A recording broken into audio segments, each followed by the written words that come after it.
കർത്താവായ യേശുക്രിസ്തുവിൻ്റെ അതിപരിശുദ്ധമായ നാമം വാഴ്ത്തപ്പെടുമാറാകട്ടെ.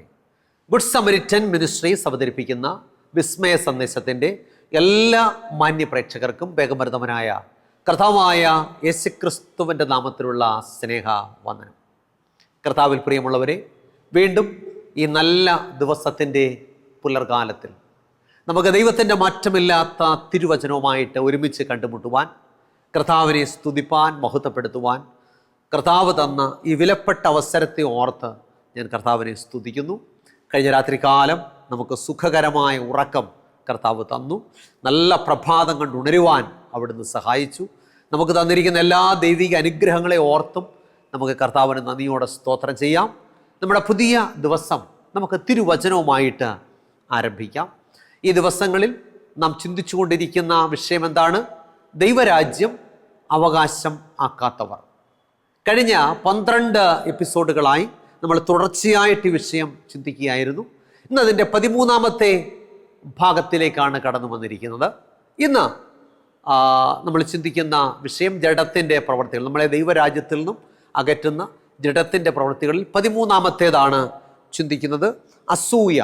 ചിന്തയ്ക്ക് ആധാരമായി നമുക്കൊരു വാക്യം തിരുവചനത്തിൽ നിന്ന് വായിക്കാം. ഗലാത്യലേഖനം 5-ാം അധ്യായം അതിൻ്റെ 26ാമത്തെ വാക്യം. ഗലാത്യലേഖനം 5-ാം അധ്യായം 26ാമത്തെ വാക്യം. ഇവിടെ എന്താ വായിക്കുന്നത്? നാം അന്യോന്യം പോരിന് വിളിച്ചും അന്യോന്യം അസൂയപ്പെട്ടും കൊണ്ട് വൃഥാ അഭിമാനികൾ ആകരുത്. വചനം വളരെ വ്യക്തമായിട്ട് പറയുന്നു, നാം അന്യോന്യം പോരിന് വിളിച്ചും അന്യോന്യം അസൂയപ്പെട്ടും കൊണ്ട് വൃഥാ അഭിമാനികൾ ആകരുത്. നാം ഇന്ന് ജീവിക്കുന്ന സമൂഹം രോഗാതുരമായ ഒരു സമൂഹത്തിലാണ് ഞാനും നിങ്ങളും ജീവിക്കുന്നത്. സമൂഹമാകെ രോഗഗ്രസ്തമാണെന്ന് പറഞ്ഞാലും അതിശയോക്തിയില്ല. വ്യക്തിബന്ധങ്ങളും സാഹോദര്യ ബന്ധങ്ങളും ഒക്കെ ഇന്ന് രോഗഗ്രസ്തമായി തീർന്നിരിക്കുന്നു. നീതി ക്രൂശിക്കപ്പെടുന്നു, അനീതി അരങ്ങ് തകർക്കുന്ന ആ ലോകം, മൂല്യബോധം സാമാന്യ ജനത്തെ കൊഞ്ഞനം കാട്ടുന്ന ഒരു കാലഘട്ടം. ഇരുളടഞ്ഞ ഭാവിയിലേക്ക് നോക്കുന്നവർ അന്ധന്മാരായി തീരും. മനുഷ്യ ഹൃദയങ്ങൾ ഇന്ന് സ്വാർത്ഥതയുടെ വേലിക്കെട്ടുകൾക്കുള്ളിൽ ആയിരിക്കുന്നു. ഇന്ന് മനുഷ്യ മനസ്സുകൾ സ്വാർത്ഥതയുടെ തടവറയ്ക്കുള്ളിൽ ആയിരിക്കുകയാണ്. നമുക്കറിയാം, അതിസങ്കീർണമായ ഒരു പ്രതിഭാസമാണ് മനുഷ്യ മനസ്സ്. പുരാതന കാലം മുതൽ തന്നെ മനസ്സിൻ്റെ നിഗൂഢതകളെ തിരിച്ചറിയുവാനും അതിൻ്റെ അടിസ്ഥാന സ്വഭാവങ്ങളെക്കുറിച്ച് പഠിക്കുവാനും ഒക്കെ വലിയ പഠനങ്ങളുമൊക്കെ നടന്നുകൊണ്ടിരിക്കുന്നു. മെരുങ്ങാത്ത കാട്ടുകുതിരയ്ക്ക് സമാനമാണ് മനുഷ്യ മനസ്സ്. ഇപ്പം ജഡത്തിൻ്റെ ചിന്തകൾ മനുഷ്യ മനസ്സിനുള്ളിലേക്ക് അതിക്രമിച്ച് കടക്കാതിരിക്കണമെങ്കിൽ അതിന് കാവൽ ആവശ്യമാണ്. അപ്പം ജഡത്തിൻ്റെ ചിന്തകൾ മനുഷ്യ മനസ്സിലേക്ക് അതിക്രമിച്ച് കടക്കാതിരിക്കാൻ കാവൽ ആവശ്യമാണ്. ഈ മെരുങ്ങാത്ത മനസ്സിനെ മെരുക്കിയെടുക്കുവാനും ഈ മനസ്സിലാകാത്ത മനസ്സിനെ മനസ്സിലാക്കുവാനും തിരുവചന പഠനത്തിലൂടെ മാത്രമേ നമുക്ക് കഴിയുകയുള്ളൂ. മനുഷ്യ മനസ്സുകളെ അതിവേഗത്തിൽ കീഴടക്കുന്ന ഒരു ജഡീക വികാരമാണ് അസൂയ. അപ്പം നമ്മെ ദൈവരാജ്യത്തിൽ നിന്നും പുറത്താക്കുന്ന, അല്ലെങ്കിൽ മനുഷ്യ മനസ്സുകളെ അതിവേഗത്തിൽ കീഴടക്കുന്ന ഒരു ജഡത്തിൻ്റെ പ്രവൃത്തിയാണെന്ത്? അസൂയ. ഗലാത്യലേഖനം 5:26 എന്താ വായിച്ചത്? നാം അന്യോന്യം പോരിന് വിളിച്ചും അന്യോന്യം അസൂയപ്പെട്ടും കൊണ്ട് വൃഥാ അഭിമാനികൾ ആകരുത്. എന്താ കാരണം? ഈ വക പ്രവർത്തിക്കുന്നവർ ദൈവരാജ്യം അവകാശമാക്കുകയില്ല. അപ്പം നമ്മെ ദൈവരാജ്യത്തിൽ നിന്നും പുറത്താക്കുന്ന ജഡത്തിൻ്റെ പ്രവൃത്തികളിൽ വളരെ സുപ്രധാനമായ ഒരു ജഡത്തിൻ്റെ പ്രവൃത്തിയാണ് ഇത്, അസൂയ. അപ്പം അസൂയുള്ളവർക്ക് ദൈവരാജ്യം അവകാശമാക്കുവാൻ കഴിയത്തില്ല. ഗലാത്യലേഖനം അതിൻ്റെ 5-ാം അധ്യായം 19 മുതൽ 21 വരെ നാം വായിക്കുമ്പോൾ ജഡത്തിൻ്റെ പ്രവൃത്തികളോ ദുർനടപ്പ്, അശുദ്ധി, ദുഷ്കാമം, വിഗ്രഹാരാധന, ആഭിചാരം, പക, പിണക്കം, ജാരശങ്ക, ക്രോധം, ശാഠ്യം, ദ്വന്ദ്വപക്ഷം, ഭിന്നത, അസൂയ, മദ്യപാനം, വെറിക്കൂത്ത് എന്നിവ എന്ന് വെളിവാകുന്നു. ഈ വക പ്രവർത്തിക്കുന്നവർ ദൈവരാജ്യം അവകാശമാക്കുകയില്ല എന്ന് മുമ്പേ പറഞ്ഞതുപോലെ പിന്നെയും നിങ്ങളോട് മുൻകൂട്ടി പറയുന്നു. അപ്പോൾ ഈ ജഡത്തിൻ്റെ പ്രവർത്തികൾ മനുഷ്യനെ ദൈവരാജ്യത്തിന് പുറത്താക്കുന്നു. അപ്പോൾ ഗലാത്യലേഖനം വിവരിക്കുന്ന ജഡത്തിൻ്റെ പ്രവർത്തികളിൽ 13ാമത്തേതാണ് അസൂയ. എന്താണ് അസൂയ? മറ്റൊരു വ്യക്തിയുടെ ഉയർച്ചയിൽ ഉണ്ടാകുന്ന അസ്വസ്ഥതയ്ക്ക് അല്ലെങ്കിൽ അസംതൃപ്തിക്ക് നമുക്ക് അസൂയ എന്ന് പറയാം. ഒരു കാര്യം നമ്മേക്കാൾ ഭംഗിയായി മറ്റൊരാൾ ചെയ്യുമ്പോൾ ഉണ്ടാകുന്ന ഈർഷ്യ, അതിന് നമുക്ക് അസൂയ എന്ന് പറയാം. അപ്പം മറ്റുള്ളവർക്കുള്ളത് തനിക്കുണ്ടാകണം എന്നുള്ള ചിന്തയേക്കാൾ അവർക്കതുണ്ടല്ലോ എന്നോർത്ത് അസൂയക്കാർ വ്യാകുലപ്പെടുന്നു. ഞാൻ പറയാൻ ശ്രദ്ധിച്ചോ, മറ്റുള്ളവർക്കുള്ളത് എനിക്ക് ഉണ്ടാകണമെന്ന ചിന്തയേക്കാൾ ഉപരിയായിട്ട് അവർക്കതുണ്ടല്ലോ എന്നോർത്ത് അസൂയക്കാർ വിഷമിക്കുന്നതായി സ്റ്റോയിക് ചിന്തയിൽ പറയുന്നു. അപ്പം മറ്റൊരാളിൻ്റെ നന്മ കാണുമ്പോൾ നമുക്കുണ്ടാകുന്ന വിഷാദം, മ്ലാനത, ദുഃഖം, ഇതെല്ലാം അസൂയയുമായിട്ട് ബന്ധപ്പെട്ടതാണ്. ഈ അസൂയയുള്ളവർ മറ്റുള്ളവരെ അംഗീകരിക്കുവാൻ വൈമുഖ്യം കാണിക്കും. മറ്റുള്ളവരുടെ ദോഷപ്രവൃത്തികളെ മാത്രം പർവ്വതീകരിച്ച് ചിത്രീകരിക്കും. അവരുടെ കഴിഞ്ഞകാല തെറ്റുകളെ പർവ്വതീകരിച്ച് ചിത്രീകരിക്കുകയും വർത്തമാനകാല നന്മകളെ വിലയിടിച്ച് കാണിക്കുകയും ചെയ്യും. അപ്പം അസൂയക്കാരുടെ പ്രത്യേക ലക്ഷണമാണ് എന്താണ്? മറ്റുള്ളവരുടെ ദോഷവശങ്ങൾ മാത്രം അവർ കണ്ടുകൊണ്ടിരിക്കും. കഴിഞ്ഞ കാലത്ത് എന്തെങ്കിലും ചെറിയ തെറ്റുകൾ വന്നിട്ടുണ്ടോ അതെല്ലാം പർവ്വതീകരിച്ച് ചിത്രീകരിക്കും. ഈ അടുത്ത കാലത്ത് മാനസാന്തരപ്പെട്ട നന്മ പ്രവൃത്തി ചെയ്താലും ഈ കഴിഞ്ഞ കാല തെറ്റുകളുടെ അടിസ്ഥാനത്തിൽ ഇപ്പോഴത്തെ നന്മകളെ വിലയിടിച്ച് ചിത്രീകരിക്കും. ഇഞ്ചിഞ്ചായി നമ്മുടെ ആത്മീയതയെ കാർന്നു തിന്നുന്ന ഒരു ജഡീക പ്രവൃത്തിയാണ് അസൂയ. സദൃശവാക്യങ്ങൾ 14:30 നാം ഇങ്ങനെ വായിക്കുന്നു. സദൃശവാക്യങ്ങൾ 14:30. ശാന്ത മനസ്സ് ദേഹത്തിന് ജീവൻ, അസൂയയോ അസ്ഥികൾക്ക് ദ്രവത്വം. വളരെ സുപ്രധാനമായ ഒരു വാക്യമാണ്. ശാന്ത മനസ്സ് ദേഹത്തിന് ജീവൻ, അസൂയയോ അസ്ഥികൾക്ക് ദ്രവത്വം. എന്താ മനസ്സിലായി? മനുഷ്യ മനസ്സുകളെ കാർന്നു തിന്നുന്ന ഒരു ജഡീക പ്രവൃത്തിയാണ്, അല്ലെങ്കിൽ മാരക രോഗമാണ് അസൂയ. അസൂയ ഒരുവനെ രോഗിയാക്കുന്നു എന്ന് ആധുനിക വൈദ്യശാസ്ത്രവും മനോരോഗിയാക്കുന്നു എന്ന് മനഃശാസ്ത്രവും ഒരുപോലെ സമ്മതിക്കുന്നു. അപ്പോൾ അസൂയ ഒരുവനെ എന്ത് ചെയ്യുന്നു? രോഗിയാക്കുന്നു, മനോരോഗിയാക്കുന്നു എന്ന് വൈദ്യശാസ്ത്രവും മനഃശാസ്ത്രവും ഒരുപോലെ സമ്മതിക്കുന്നു. അനേക വികാരങ്ങൾ നമ്മുടെ മനുഷ്യ മനസ്സിൽ ഉടലെടുക്കാറുണ്ട്. അവയിൽ മനുഷ്യനെ നശിപ്പിക്കുന്ന, മനുഷ്യ മനസ്സുകളെ ദുഷിപ്പിക്കുന്ന, നമ്മെ ദൈവരാജ്യത്തിൽ നിന്നും അകറ്റുന്ന ജഡത്തിൻ്റെ ഒരു പ്രവൃത്തിയാണ് അസൂയ എന്ന് കാണുവാനായിട്ട് സാധിക്കുന്നു. നമുക്കറിയാം, മനുഷ്യ മനസ്സിലുണ്ടാകുന്ന എല്ലാ വികാരങ്ങളോടും ശരീരം പ്രതികരിക്കാറുണ്ട്. അപ്പോൾ നമ്മുടെ മനസ്സിൽ എന്തോ വികാരങ്ങൾ ഉണ്ടായാലും ശരീരം അതിനോട് പ്രതികരിക്കും. ഉദാഹരണമായിട്ട് ഒരാൾ നല്ല വാളം പുളി ചവച്ച് തിന്നുന്നത് നാം കാണുന്നു എന്നിരിക്കട്ടെ. എന്ത് സംഭവിക്കും? ശരീരം എങ്ങനെ പ്രതികരിക്കും? നമ്മുടെ വായിൽ ഉമിനീർ നിറയും. എന്താ കാരണം? പുളി എന്ന വികാരം നമ്മുടെ മനസ്സിലേക്ക് കടന്നു വരും. ആ വികാരത്തോട് ശരീരം പ്രതികരിക്കുന്നതാണ് വായിൽ ഉമിനീർ നിറയുന്നത്. എന്തിനാണ് വായിൽ ഉമിനീർ നിറയുന്നത്? ഏതെങ്കിലും കാരണവശാൽ പുളി നമ്മുടെ വായിലെത്തിയാൽ അതിനെ പ്രതിരോധിക്കാൻ വേണ്ടിയിട്ടാണ്. അപ്പോൾ ഇപ്രകാരം എല്ലാ വികാരങ്ങളോടും ശരീരം പ്രതികരിക്കാറുണ്ട്. അപ്പം നല്ല വികാരങ്ങളോടും ചീത്ത വികാരങ്ങളോടും ഒക്കെ ശരീരം പ്രതികരിക്കാറുണ്ട്. അപ്പോൾ ഇപ്രകാരം ശരീരം പ്രതികരിക്കുമ്പോൾ ഉൽപ്പാദിപ്പിക്കുന്ന രസങ്ങൾ അത് ദോഷമുളവാക്കുന്നതുകൊണ്ട് ഗുണമുളവാക്കുന്നതുകൊണ്ട്. അപ്പം നല്ല വികാരങ്ങളോട് ശരീരം പ്രതികരിക്കുമ്പോൾ ഉൽപ്പാദിപ്പിക്കുന്ന ശാരീരിക രസങ്ങൾ മനുഷ്യന് ആരോഗ്യദായകമാണ്. എന്നാൽ ജഡീക വികാരങ്ങളോട് ശരീരം പ്രതികരിക്കുമ്പോൾ ഉൽപ്പാദിപ്പിക്കുന്ന രസങ്ങൾ നമുക്ക് രോഗിയാക്കി മാറ്റുന്നതാണ്. ഉദാഹരണമായിട്ട് സന്തോഷമെന്ന വികാരം മനുഷ്യനിൽ ഉണ്ടാകുന്നു എന്നിരിക്കട്ടെ. സന്തോഷമെന്ന വികാരം, അപ്പോൾ ശരീരം ഉൽപ്പാദിപ്പിക്കുന്ന ശാരീരിക രസങ്ങൾ അവൻ്റെ ആയുസ്സിനെ വർദ്ധിപ്പിക്കും. അതുകൊണ്ടാണ് സദൃശ്യവാക്യങ്ങളിൽ 17-ാം അധ്യായം 22-ാമത്തെ വാക്യത്തിൽ നാം ഇങ്ങനെ വായിക്കുന്നത്. സദൃശ്യവാക്യങ്ങൾ 17:22. സന്തുഷ്ട ഹൃദയം നല്ലൊരൗഷധമാകുന്നു, തകർന്ന മനസ്സോ അസ്ഥികളെ ഉണക്കുന്നു. എന്താ മനസ്സിലായി? സന്തുഷ്ട ഹൃദയം നല്ലൊരൗഷധമാകുന്നു, തകർന്ന മനസ്സോ അസ്ഥികളെ ഉണക്കുന്നു. അപ്പം നല്ല വികാരങ്ങളോട് ശരീരം പ്രതികരിക്കുമ്പോൾ ഉൽപ്പാദിപ്പിക്കുന്ന ശാരീരിക രസങ്ങൾ നമ്മളെ ആരോഗ്യമുള്ളവരായിട്ട് മാറ്റുന്നു. എന്നാൽ വചനവിരുദ്ധമായ ജഡീക വികാരങ്ങളുടെ ഫലമായി ശരീരം ഉൽപ്പാദിപ്പിക്കുന്ന ശാരീരിക രസങ്ങൾ കാലക്രമേണ മനുഷ്യനെ രോഗിയാക്കുന്നു. ഇപ്പം ഈ അസൂയ എന്ന വികാരം തുടർച്ചയായിട്ട് ഒരുവൻ ഉണ്ടാകുമ്പോൾ ശരീരം ഉൽപ്പാദിപ്പിക്കുന്ന ശാരീരിക രസങ്ങളുടെ ഫലമായി ഹൃദയസ്തംഭനം, പക്ഷാഘാതം, മാനസിക വൈകല്യങ്ങൾ എന്നിവ മനുഷ്യനിൽ ഉണ്ടാകുന്നു എന്ന് പഠനങ്ങൾ നമ്മെ തെളിയിക്കുന്നു. എന്താ മനസ്സിലായി?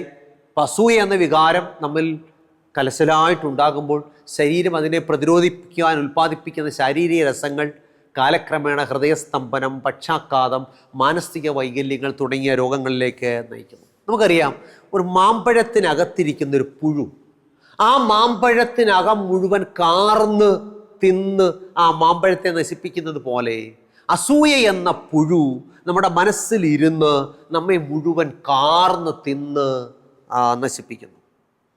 അതുകൊണ്ട് ആ വചനം പറയുന്നത് ശാന്ത മനസ്സ് ദേഹത്തിന് ജീവൻ, അസൂയയോ അസ്ഥികൾക്ക് ദ്രവത്വം. അപ്പം അസൂയ എന്ന പുഴു എന്ത് ചെയ്യുന്നു? നമ്മുടെ അസ്ഥികളെ പോലും ദ്രവിപ്പിക്കുന്നു എന്ന് പറഞ്ഞാൽ നമ്മെ ഇല്ലാതാക്കുന്ന, നമ്മെ ദൈവരാജ്യത്തിന് പുറത്തേക്ക് എത്തിക്കുന്ന ജഡീക വികാരമാണ് അസൂയ. അപ്പം അസൂയ കഴിവുകേടിൻ്റെ കൂടെ ഒരു ഉൽപ്പന്നമാണ്. അസൂയ മൂത്ത മനുഷ്യൻ അരുതാത്തത് പലതും എന്ത് ചെയ്യുന്നു? ചെയ്തു കൂട്ടുന്നു. അസൂയ ശത്രുതയ്ക്കും പകയ്ക്കും ഒക്കെ കാരണമാക്കി മാറ്റുന്നു. അപ്പം അസൂയ മൂലം കൊലപാതകികളായി തീർന്നവർ വരെയുണ്ട്. ചരിത്രം പരിശോധിച്ചാലുണ്ട്, തിരുവചനം പരിശോധിച്ചാലുണ്ട്. നാം വിശുദ്ധ വേദപുസ്തകം പഠിക്കുമ്പോൾ നമുക്കറിയാം, മനുഷ്യൻ ചെയ്ത ഒന്നാമത്തെ പാപം അവിശ്വാസത്തിൽ നിന്നുള്ളവായ അനുസരണക്കേടാണെങ്കിൽ രണ്ടാമത്തെ പാപം അസൂയയിൽ നിന്നുള്ളവായ കൊലപാതകമാണ്. രണ്ട് സഹോദരന്മാർ ഹാബേലും കയീനും, അവർ ദൈവത്തിന് യാഗം കഴിക്കാൻ പോയി. കയീൻ കൃഷിക്കാരൻ, കൃഷിഫലങ്ങൾ യാഗം കഴിച്ചു. ഹാബേൽ ആട്ടിടയൻ, ആട്ടിൻകുട്ടിയെ യാഗം കഴിച്ചു. നമുക്കറിയാം, കയീന്റെ യാഗത്തിൽ ദൈവം പ്രസാദിച്ചില്ല, ഹാബലിന്റെ യാഗത്തിൽ ദൈവം പ്രസാദിച്ചു. അപ്പോൾ നമുക്ക് സംശയം ഉണ്ടാകും, എന്തുകൊണ്ടാണ് ഒരാളിൻ്റെ യാഗത്തിൽ പ്രസാദിക്കുകയും ഒരാളിൻ്റെ യാഗത്തിൽ പ്രസാദിക്കാതിരിക്കുകയും ചെയ്തത്? എന്തുകൊണ്ടാണ് കയീൻ്റെ യാഗത്തിൽ ദൈവം പ്രസാദിക്കാതിരുന്നത്? കയീൻ ദൈവവചനത്തിൻ്റെ വ്യവസ്ഥയ്ക്ക് വിപരീതമായുള്ള യാഗം കഴിച്ചതുകൊണ്ടാണ് കയീൻ്റെ യാഗത്തിൽ ദൈവം പ്രസാദിക്കാതിരുന്നത്. ഒക്കെ നമുക്കറിയാം എന്താണ് യാഗത്തിനുള്ള ദൈവവചനത്തിൻ്റെ വ്യവസ്ഥ. നമ്മൾ തിരുവചനം പഠിക്കുമ്പോൾ ലേവ്യ പുസ്തകം 9-ാം അധ്യായം 3-4 വാക്യങ്ങൾ ഇങ്ങനെ വായിക്കുന്നു. ലേവ്യ 9:3-4 വാക്യങ്ങൾ. അവിടെ എന്താ വായിക്കുന്നത്? യഹോവയുടെ സന്നിധിയിൽ യാഗം കഴിക്കേണ്ടതിന് നിങ്ങൾ പാപയാഗത്തിനായി ഊനമില്ലാത്ത ഒരു കോലാട്ടിനെയും ഹോമയാഗത്തിനായി ഊനമില്ലാത്ത 1 വയസ്സ് പ്രായമുള്ള ഒരു ചെമ്മരിയാട്ടിൻകുട്ടിയെയും, ഹോമയാഗത്തിനായി 1 വയസ്സ് പ്രായമുള്ള ഊനമില്ലാത്ത ഒരു കാളക്കുട്ടിയെയും, 1 വയസ്സ് പ്രായമുള്ള ഊനമില്ലാത്തൊരു ചെമ്മരിയാട്ടിൻകുട്ടിയെയും എടുപ്പീൻ. അപ്പോൾ തിരുവചനം വ്യക്തമായിട്ട് പറയുന്നത് യാഗത്തിന് കൃഷിഫലങ്ങളല്ല യാഗം കഴിക്കേണ്ടത്, പിന്നെയോ മൃഗങ്ങളെയാണ് യാഗം കഴിക്കേണ്ടത്. അപ്പം കയീൻ ദൈവവചനത്തിൻ്റെ വ്യവസ്ഥ ലംഘിച്ച് കൃഷിഫലങ്ങൾ യാഗം കഴിച്ചു. അപ്പം അതുകൊണ്ട് ദൈവം കയീൻ്റെ യാഗത്തിൽ പ്രസാദിച്ചില്ല. അപ്പം നമുക്കിവിടെ ഒരു കാര്യം മനസ്സിലാക്കാം, അതായത് വ്യവസ്ഥ തെറ്റിച്ചുള്ള ആരാധനയിൽ ദൈവം എന്ത് ചെയ്യുന്നില്ല? പ്രസാദിക്കുന്നില്ല. അപ്പം ദൈവത്തിൻ്റെ വചനത്തിനൊരു വ്യവസ്ഥയുണ്ട്. ആ വ്യവസ്ഥ തെറ്റിച്ച് ആര് ആരാധിച്ചാലും ആ ആരാധനയിൽ ദൈവം പ്രസാദിക്കത്തില്ല. അപ്പം കയീന് തൻ്റെ സഹോദരനോട് അസൂയ തോന്നി. അപ്പം ദൈവം ഹാബലിൻ്റെ യാഗത്തിൽ പ്രസാദിച്ചപ്പോൾ കയീന് തൻ്റെ സഹോദരനോട് അസൂയ തോന്നി. അത് പകയിലേക്കും അത് തൻ്റെ സഹോദരൻ്റെ കൊലപാതകത്തിലേക്കും വഴിതെളിച്ചു. അപ്പം തിരുവചനം എന്താ പറയുന്നത്? ഗലാത്യർ 5:26 നാം അന്യോന്യം പോരിന് വിളിച്ചും അന്യോന്യം അസൂയപ്പെട്ടും കൊണ്ട് വൃഥാ അഭിമാനികളാകരുത്. ഇവിടെ കയീൻ അസൂയ മൂത്ത് തൻ്റെ സഹോദരനെ കൊല ചെയ്യുവാനായിട്ടിടയായി. എന്താണ് ഈ അസൂയയുടെ മനഃശാസ്ത്രം? കുശുമ്പ്, കണ്ണുകടി എന്നിങ്ങനെ പല പേരുകളിൽ അറിയപ്പെടുന്ന അസൂയ സർവ്വവ്യാപിയാണ്. അസൂയ ഇല്ലാത്തവരാരെങ്കിലും ഉണ്ടോ? ഇല്ല. കുഞ്ഞുങ്ങളിലായാലും മുതിർന്നവരിലായാലും ഒരു ചെറിയ അളവിലെങ്കിലും അസൂയ എന്ന വികാരം ഉണ്ട്. എന്നാൽ സ്ത്രീകളും കുട്ടികളും കൗമാരപ്രായക്കാരുമാണ് അത് പ്രകടിപ്പിച്ച് കുഴപ്പങ്ങളിൽ ചെന്ന് ചാടുന്നത്. അപ്പം നാം അസൂയ എന്ന വികാരം എല്ലാ മനുഷ്യരിലും കുടികൊള്ളുന്നുണ്ട്. അപ്പം അയൽക്കാരന് അഭിവൃദ്ധി ഉണ്ടാകുമ്പോൾ നമുക്ക് ഉറക്കം നഷ്ടപ്പെടുന്നു എങ്കിൽ നാം തീർച്ചയായിട്ടും അസൂയുള്ളവരാണ്. വിശുദ്ധ വേദപുസ്തകം ഇപ്രകാരം പറയുന്നു, സഭാപ്രസംഗി 4:4 സകല പ്രയത്നവും സാമർഥ്യമുള്ള പ്രവൃത്തിയൊക്കെയും ഒരുവന് മറ്റവനോടുള്ള അസൂയയിൽ നിന്നും ഉളവാകുന്നു. അപ്പോൾ വചനം ഇങ്ങനെ പറയുന്നത്, സകല പ്രയത്നവും സാമർഥ്യമുള്ള പ്രവൃത്തിയൊക്കെയും ഒരുവന് മറ്റവനോടുള്ള അസൂയയിൽ നിന്നും ഉളവാകുന്നു എന്ന് ഞാൻ കണ്ടു. ഓക്കെ, നമുക്കറിയാം ജോലി മണ്ഡലങ്ങളിൽ, ഉദ്യോഗ മണ്ഡലങ്ങളിൽ ഒക്കെ അസൂയാലുക്കൾ നിമിത്തം കഷ്ടം അനുഭവിക്കുന്നവരുണ്ട്. ശരിയല്ലേ ഞാൻ പറഞ്ഞത്?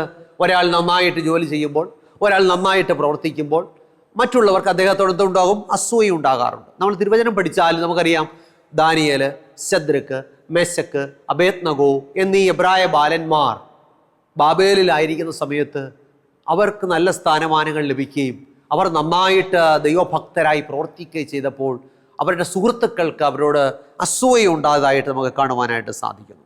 എന്നാൽ ദൈവം എന്ത് ചെയ്തു? എന്നാൽ അവർ ദൈവ ഭയമുള്ളവരായിരുന്നതുകൊണ്ട്, ദൈവത്തിൽ ആശ്രയിച്ചതുകൊണ്ട് സിംഹങ്ങളുടെ വായടച്ചും തീയുടെ ബലം കെടുത്തിയും ശത്രുവിനെ പരാജയപ്പെടുത്തിയും ഒക്കെ ദൈവം തൻ്റെ മക്കളെ വിടുവിച്ചു. നമുക്കറിയാം, ഇന്നത്തെ കാലത്ത് തെറ്റായ മാർഗങ്ങളിലൂടെ, അന്യായ മാർഗങ്ങളിലൂടെ ധനം സമ്പാദിച്ച് പെട്ടെന്ന് പണക്കാരായി തീർന്നവരുണ്ട്. അത്തരക്കാരെ കാണുമ്പോൾ പലർക്കും തങ്ങൾക്കും അങ്ങനെ പണക്കാരായി തീർന്ന കൊള്ളാമെന്ന് ആഗ്രഹിക്കുന്നവരുണ്ട്. അപ്പം നമുക്കതിന് കഴിയില്ലല്ലോ എന്ന് ഓർത്ത് ഭാരപ്പെടുന്നവരും ഉണ്ട്. കാരണം നമുക്ക് ദൈവമക്കൾക്ക് മറ്റുള്ളവർ ചെയ്യുന്ന പോലെ അന്യായ മാർഗങ്ങളോടെ ധനം സമ്പാദിച്ച് പണക്കാരാകാൻ പറ്റത്തില്ല. അപ്പം ഞങ്ങൾക്കതിന് സാധിക്കത്തില്ലല്ലോ എന്ന് ഓർത്ത് വ്യാകുലപ്പെടുന്നവരുണ്ട്. എന്നാൽ തിരുവചനം എന്താ പറയുന്നത്? സഭാപ്രസംഗം 23:17, നിന്റെ ഹൃദയം പാപികളോട് അസൂയപ്പെടരുത്, നീ എല്ലായ്പ്പോഴും യഹോവ ഭക്തിയോടിരിക്കാം. അപ്പം തിരുവചനം പറയുകയാണ്, നിന്റെ ഹൃദയം പാപികളോട് അസൂയപ്പെടരുത്, നീ എല്ലായ്പ്പോഴും യഹോവ ഭക്തിയോടിരിക്കാം. അപ്പം തിരുവചനത്തിൽ, വിശുദ്ധ വേദപുസ്തകത്തിൽ നമ്മൾ ശമൂവേൽ പ്രവാചകന്റെ പുസ്തകം പഠിക്കുമ്പോൾ അവിടെ ഇപ്രകാരം എഴുതിയിരിക്കുന്നു. ശമൂവേൽ പ്രവാചകന്റെ 1-ാം പുസ്തകം, അതിൻ്റെ 18-ാം അധ്യായം 6 മുതൽ 9 വരെ. ശമൂവേൽ പ്രവാചകൻ 1-ാം പുസ്തകം 18-ാം അധ്യായം 6 മുതൽ 9 വരെ. അവിടെ ഇത് വായിക്കുന്നു: ദാവീദ് ഫെലിസ്ത്യനെ സംഹരിച്ച ശേഷം അവർ മടങ്ങി വരുമ്പോൾ ഇസ്രായേലിയ പട്ടണങ്ങളിൽ നിന്നൊക്കെയും സ്ത്രീകൾ പാടിയും നൃത്തം ചെയ്തും തപ്പും തമ്പുരുവുമായി ശൗലിനെ എതിരേറ്റിയെന്നു. അവർ ഗാനമായി എന്താ പാടിയത്? ശൗൽ 1000 കൊന്നു, ദാവീദോ 10,000 എന്ന് പാടി. അപ്പോൾ ശൗലിന് ഏറ്റവും കോപമുണ്ടായി. ഈ വാക്ക് അവൻ അനിഷ്ടമായി. അവർ ദാവീദിന് 10,000 കൊടുത്തു, എനിക്ക് 1000 തന്നുള്ളൂ എന്ന് പറഞ്ഞു. ഇനി രാജത്വമല്ലാതെ അവന് കിട്ടുവാൻ മറ്റെന്തുള്ളൂ എന്ന് പറഞ്ഞു. അന്നു മുതൽ ശൗലിന് ദാവീദിനോട് കണ്ണുകടി തുടങ്ങി. ഈ തിരുവചന ഭാഗം നമ്മെ പഠിപ്പിക്കുന്നൊരു വലിയ പരമാർത്ഥമുണ്ട്. അതായത് ഗോലിയാത്തിനെ ദാവീദ് സംഹരിച്ച ശേഷം മടങ്ങി വരുമ്പോൾ ഇസ്രായേലിയ പട്ടണങ്ങളിൽ നിന്ന് സ്ത്രീകൾ പാടിയും നൃത്തം ചെയ്തും തപ്പും തമ്പുരുവുമൊക്കെ എടുത്തുകൊണ്ട് ഗാനപ്രതിഗാനമായിട്ട് എന്ത് പാടി? ശൗൽ 1000 കൊന്നു, ദാവീദോ 10,000 കൊന്നു. ഇത് കേട്ടപ്പോൾ ശൗലിന് ഏറ്റവും കോപമുണ്ടായി. അവർ ദാവീദിന് 10,000 കൊടുത്ത് എനിക്ക് 1000 തന്നുള്ളൂ. അപ്പം നോക്കിക്കേ, തന്നെക്കാൾ ഭംഗിയായി ഒരു കാര്യം മറ്റൊരാൾ ചെയ്തപ്പോൾ ശൗലിന് അസൂയ. അന്നു മുതൽ ശൗലിന് ദാവീദിനോട് കണ്ണുകടി തുടങ്ങിയെന്ന് ദൈവത്തിൻ്റെ വചനം നമ്മെ പഠിപ്പിക്കും. നമ്മൾ വിശുദ്ധ വേദപുസ്തകം പഠിച്ചു കഴിഞ്ഞാൽ ശൗലിന് ദാവീദിനോടുള്ള പക വർദ്ധിക്കാൻ തുടങ്ങി. അസൂയ മുഖാന്തരം ഉണ്ടായ പക വർദ്ധിച്ചു. ദാവീദിനെ വകവരുത്തുവാൻ പല പ്രാവശ്യം ശൗൽ ശ്രമിച്ചു. ചൂരനോട് ചേർത്ത് കുന്തം കൊണ്ട് കുത്തുവാൻ പല പ്രാവശ്യം കുന്തം ചാടി എന്ന് നമുക്ക് തിരുവചനത്തിലൂടെ കാണുവാനായിട്ട് സാധിക്കും. എന്നാൽ ദാവീദ് ഒഴിഞ്ഞു മാറിയതുകൊണ്ട് ശൗലിൻ്റെ ആക്രമണത്തിൽ നിന്ന് പലപ്പോഴും രക്ഷപ്പെട്ട ദൈവത്തിൻ്റെ വചനത്തിൽ രേഖപ്പെടുത്തിയിരിക്കുന്നു. അപ്പം തകർക്കുവാനുള്ള ശത്രുവിൻ്റെ പരിശ്രമത്തിൽ നിന്ന് ഒഴിഞ്ഞു മാറുന്നവനാണ് അഭിഷിക്തൻ. ഇക്കാലത്തും നമ്മൾ നോക്കിയാൽ ഈ അസൂയ നിമിത്തം, കണ്ണുകടി നിമിത്തം ഉള്ള കുന്തമേറുകൾ ഒക്കെ നമുക്കെതിരെ വർദ്ധിച്ചു വരുന്ന ഒരു കാലഘട്ടത്തിലാണ് ഞാൻ നിങ്ങളും ജീവിക്കുന്നത്. വേദപുസ്തകം എന്താ പറയുന്നത്? തീത്തോസിൻ്റെ ലേഖനം 3-ാം അധ്യായം 3-ാമത്തെ വാക്യം. തീത്തോസ് 3:3, മുമ്പേ നാമും ബുദ്ധികെട്ടവരും അനുസരണമില്ലാത്തവരും വഴിതെറ്റി നടക്കുന്നവരും നാനാമോഹങ്ങൾക്കും ഭോഗങ്ങൾക്കും അധീനരും ഈർഷ്യയിലും അസൂയയിലും കാലം കഴിക്കുന്നവരും ദ്വേഷിതരും അന്യോന്യം പകയ്ക്കുന്നവരുമായിരുന്നുവല്ലോ. അപ്പോൾ നോക്കിയേ, നമ്മുടെ മുൻകാല അവസ്ഥയെക്കുറിച്ച് തിരുവചനം പറയാണ്, മുമ്പേ നാമും. ഇപ്പോൾ ഒരു കാലത്ത് നമ്മൾ ആരായിരുന്നു? നാമും ബുദ്ധികെട്ടവർ, അനുസരണമില്ലാത്തവർ, വഴിതെറ്റി നടക്കുന്നവർ, നാനാമോഹങ്ങൾക്കും ഭോഗങ്ങൾക്കും അധീനരും ഈർഷ്യയിലും അസൂയയിലും കാലം കഴിക്കുന്നവരും ദ്വേഷിതരും അന്യോന്യം പകയ്ക്കുന്നവരും ആയിരുന്നുവല്ലോ. അപ്പം കർത്താവായ യേശുക്രിസ്തുവിലേക്ക് വരുന്നതിന് മുമ്പ് നാം അസൂയയിലും പകയിലും പിണക്കത്തിലും ഒക്കെ കാലം കഴിക്കുന്നവർ ആയിരുന്നു. എന്നാൽ പത്രോസിൻ്റെ ലേഖനത്തിലൂടെ തിരുവചനം എന്താണ് നമ്മെ ഓർപ്പിക്കുന്നത്? പത്രോസിൻ്റെ 1-ാം ലേഖനം 2-ാം അധ്യായം 1 മുതൽ 3 വരെ. പത്രോസിൻ്റെ 1-ാം ലേഖനം 2-ാം അധ്യായം 1 മുതൽ 3 വരെ. ആകയാൽ സകല ദുഷ്ടതയും എല്ലാ ചതിവും വ്യാജഭാവവും അസൂയയും എല്ലാ നുണയും നീക്കിക്കളഞ്ഞ് ഇപ്പോൾ ജനിച്ച ശിശുക്കളെ പോലെ രക്ഷയ്ക്കായി വളരുവാൻ വചനമെന്ന മായമില്ലാത്ത പാൽ കുടിപ്പാൻ വാഞ്ചിപ്പീൻ. അപ്പോൾ വചനം എന്താ പറയുന്നത്? ആകയാൽ സകല ദുഷ്ടതയും എല്ലാ ചതിവും വ്യാജഭാവവും എല്ലാ അസൂയയും നുണയും നീക്കിക്കളഞ്ഞ് ഇപ്പോൾ ജനിച്ച ശിശുക്കളെ പോലെ വചനമെന്ന മായമില്ലാത്ത പാൽ കുടിപ്പാൻ വാഞ്ചിപ്പീൻ. അപ്പോൾ നമ്മുടെ ജീവിതത്തിൽ നിന്നും ജഡത്തിൻ്റെ പ്രവൃത്തിയായ അസൂയ എന്ന വികാരം പടിയിറങ്ങി പോകേണ്ടത് ആവശ്യമാണ്. എന്താ കാരണം? ഈ വക പ്രവർത്തിക്കുന്നവർ ദൈവരാജ്യം അവകാശമാക്കത്തില്ല.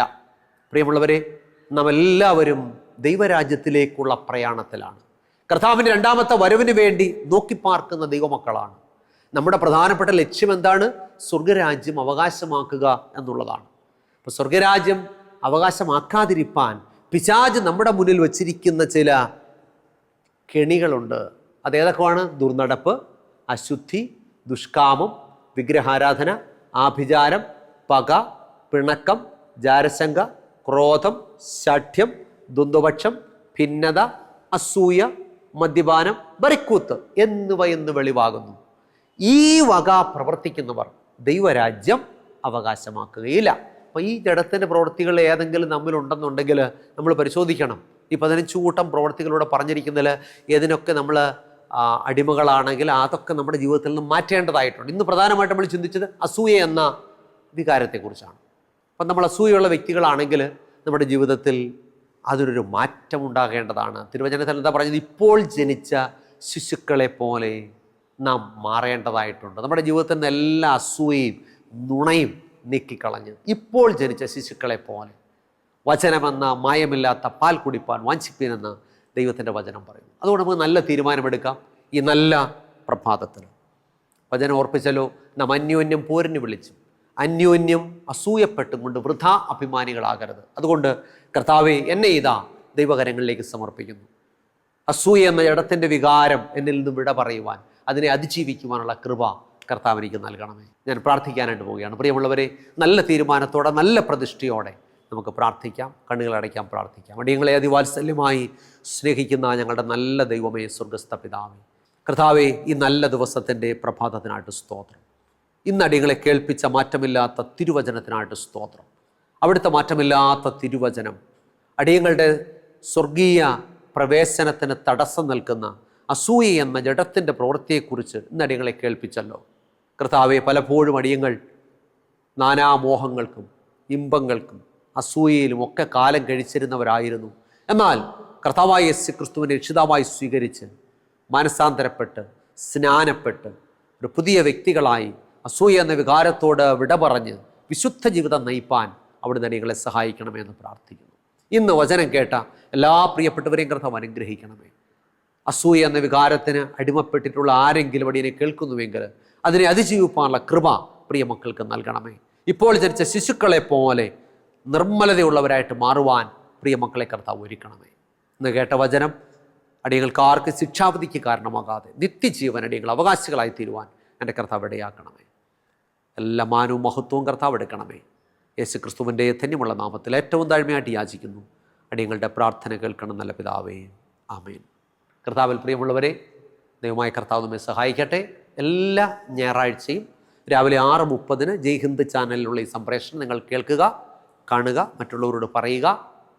യൂട്യൂബിലും കാണാം. ജോയ്മോൻ മത്തായി എന്ന് ടൈപ്പ് ചെയ്താൽ ദൈവത്തിൻ്റെ മാറ്റമില്ലാത്ത തിരുവചനം നമുക്ക് ദിനംതോറും പഠിച്ച് ഗ്രഹിച്ച് അനുസരിച്ച് വിശുദ്ധിയിൽ ജീവിച്ച് ദൈവരാജ്യം അവകാശമാക്കുവാൻ കർത്താവ് സഹായിക്കട്ടെ. എല്ലാവർക്കും നല്ല ഒരു ദിവസം ആശംസിക്കുന്നു. ദൈവമായ കർത്താവ് നമ്മെ സഹായിക്കുമാറാകട്ടെ. ആമേൻ. ദൈവനാമത്തിന് മഹത്വമുണ്ടാകട്ടെ. പാസ്റ്റർ ജോയ്മോൻ മത്തായി എഴുതിയ സത്യസഭ എന്ന പുതിയ പുസ്തകം നിങ്ങളെ പരിചയപ്പെടുത്തുന്നു. ദൈവത്തിന് ഒരു സഭയുണ്ടോ? ഇന്ന് ലോകത്തിൽ കാണുന്ന എല്ലാ സഭകളും സത്യസഭകളാണോ? ഉൽപ്പത്തി മുതൽ മലാഖി വരെയുള്ള പുസ്തകങ്ങൾ സത്യസഭയ്ക്ക് ബാധകമല്ലേ? സത്യസഭ ദൈവകൽപ്പനകൾ മാറിപ്പോയി എന്ന് അവകാശപ്പെടുന്നവരുടെ കൂട്ടമാണോ? സത്യസഭയിലേക്ക് ദൈവം തെളിച്ചിട്ടിരിക്കുന്ന വഴി ഏതാണ്? തുടങ്ങി സത്യസഭയെക്കുറിച്ച് നാം അവശ്യം അറിഞ്ഞിരിക്കേണ്ട വിലപ്പെട്ട അറിവുകൾ കോർത്തിണക്കിയ പുസ്തകം. ഈ പുസ്തകം ആവശ്യമുള്ളവർ ഞങ്ങളെ വിളിക്കേണ്ട നമ്പർ 9747097977. നമ്പർ ഒരിക്കൽ കൂടെ പറയാം, 9747097977. പ്രവചന ശബ്ദം ക്രൈസ്തവ കുടുംബ മാസിക. സമകാലീന സംഭവങ്ങൾ, ആരോഗ്യ ദൂതുകൾ, പ്രവചനങ്ങൾ എന്നിവ കോർത്തിണക്കിയ ഉത്തമ കുടുംബ മാസിക. വാർഷിക വരിസംഖ്യ 200 രൂപ മാത്രം. വരിക്കാരാകുവാൻ ആഗ്രഹിക്കുന്നവർ വിളിക്കേണ്ട ഫോൺ നമ്പർ 9161433122 9747097977.